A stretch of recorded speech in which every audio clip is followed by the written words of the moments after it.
What we have for state and municipal workers, for teachers, is what's called the defined benefit. In other words, you're told that when you retire, you'll get a benefit generally based on a portion of your salary.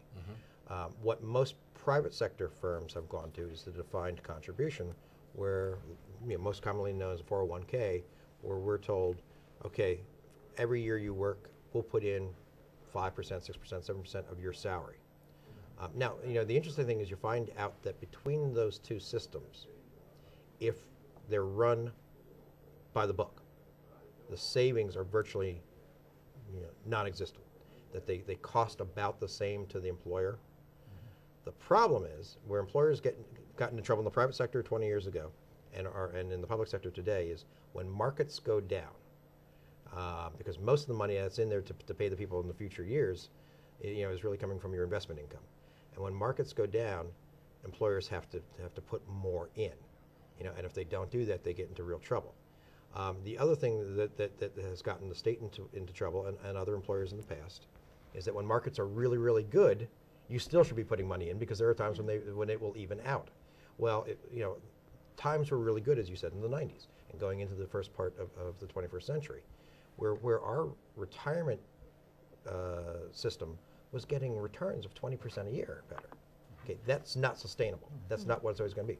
So what we did in the first part of this decade was the state was only putting in 3-4% of what the wages were, as a match, because they said, oh, we're overfunded. Well, now the problem is that to get back to where we should be in funding our liabilities in the next few years, we probably should be putting about 30% of payroll, and that's just it's literally impossible. $4 or $5 billion per year throughout the next 15 years or something like that, starting in about 2012, 2013. And that's just a tremendous amount of money. And when you look at a budget of $28 billion, you're talking about almost 20% of the budget going into pension liability, just to get to where you have to be. So there's really no easy fix that No, can come this year. You can't just throw money at it. You still have that problem. Right. I mean, the thing we need more than anything else is for the markets to really shoot up. That takes care of part of it. But what you do have with the change that Charlie suggested is you have transparency. Every year you're supposed to put in that 6% match, and you can't play games with it. You can't say, oh, but don't worry, we're doing really well, so we don't have to put it in this year. But the other thing that people have to realize is what you're doing is you're shifting the risk, the market risk, from the employer to the employee. And let's be sure, the teachers and the state workers and everybody else, they've been making their payments throughout this whole system. They've done what they were asked to do. So they may benefit from a generous system, but they did what they were asked to do. Well, you had talked about the sales tax. That is that's a big area, isn't it? You find that going back, and I've talked about this a number of times on the show. And Dave, I know you were there when this happened. You were on Capitol Hill, and that was, I believe, back in 1986, 1987. Governor Casey went ahead, and Governor Casey appointed the Sweet Commission, headed up by former House member Dave Sweet, and they studied the entire state budget over the course of about a month. I think there were 3 of them. And within a month, they came up with recommendations how to overhaul the state financial picture. And one thing that they recommended at that time was we're going to eliminate all the nuisance taxes, we're going to eliminate the school property tax, and we're going to lower the sales tax to, I think at that point it was 4%, and we're going to apply it to food and clothes. And then we can get rid of every nuisance tax in the state. And they gave it to Governor Casey, and Governor Casey accepted it. He put it on his shelf, and we never heard about it again. Until the Commonwealth Caucus a number of years ago was formed up on the Hill, and they began to put out variations of this idea.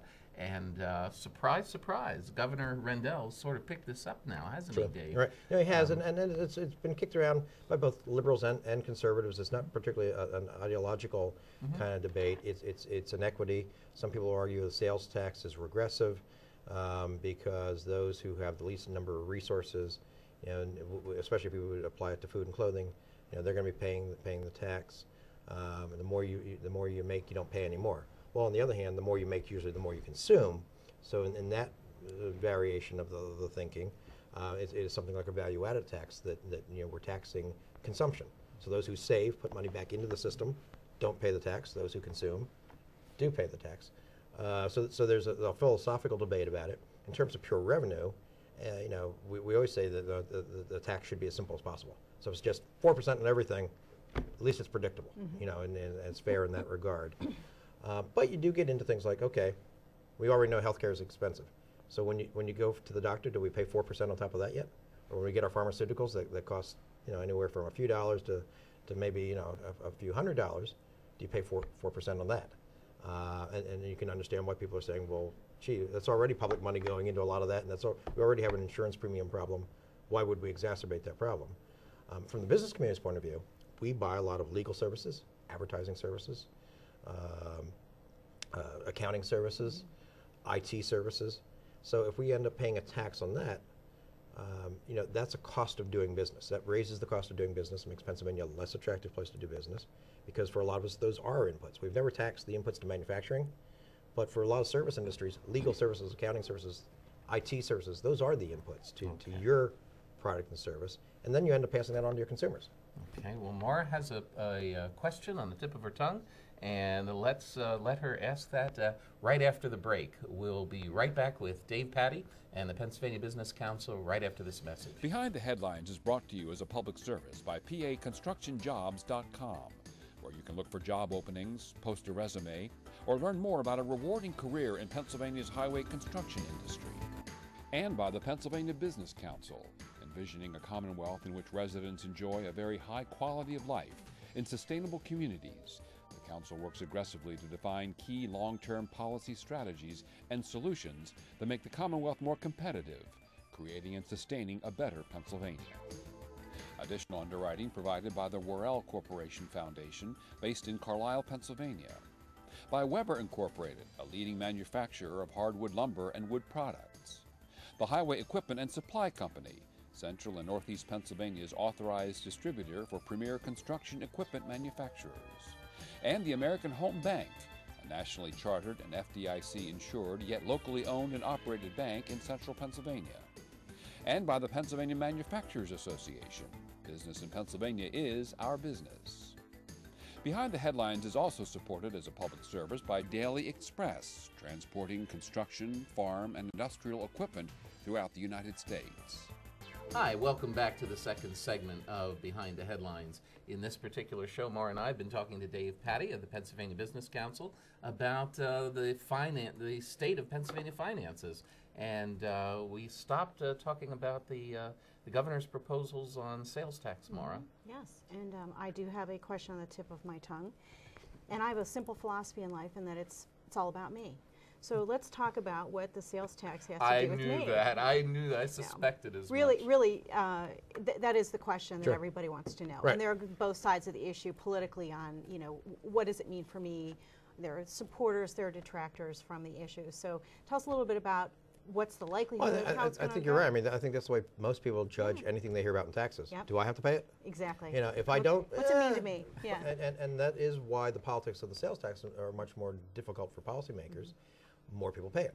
So the governor wants to do something, or has proposed doing something on the corporate net income tax that is very, very complicated, very, very boring, and applies to a very, very small number of companies. So nobody else cares. The sales tax, though, by comparison, is a big issue because there are 74 different exemptions. So even there is both the payer and the being in the company. People who are in the candy business. Candy is one of the exemptions that the governor has poked fun at, and said, why is it that we exempt candy? Well, because we make a lot of candy in Pennsylvania. So not only would people pay the tax on it, but there are a lot of people employed by candy makers in Pennsylvania, of course here in the mid-state, with both Hershey and M&M Mars, who are going to say, wait a minute, what's that going to do to sales? What's that going to do to our company? What's that do to my salary? So they understand it both as a taxpayer and as a business person affected by it. And certainly groups on fixed income, senior citizens, are very sensitive to, wait a minute, if I'm going to start paying tax on all those things, that cuts into my quality of life, my ability to have the same benefits I always had.